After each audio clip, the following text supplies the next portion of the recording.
जयदेव उच्च विद्यालय वार्षिक उत्सव बालियंता ब्लॉक अधीन प्रतापरुद्रपुर स्थित जयदेव सरकारी उच्च विद्यालय आज वार्षिक उत्सव अनुष्ठित हो जाइछि।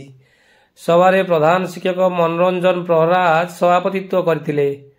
मार्कफेड अध्यक्षा सुश्री कविता मंजरी परिड़ा मुख्य अतिथि भाव जोगदेई उत्सवर शुभारंभ करथिले। पुरातन छात्र परिषदर सभापति अभिमन्यु पंडा एवं विद्यालय परिचालना सभापति सरोजकांत मिश्र प्रमुख सम्मानित अतिथि भाव मंचासीन थिले।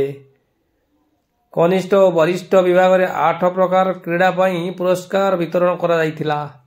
एनर्जी क्लब और 4टी हाउस श्रेष्ठ प्रतियोगी को पुरस्कृत करा जायतिला।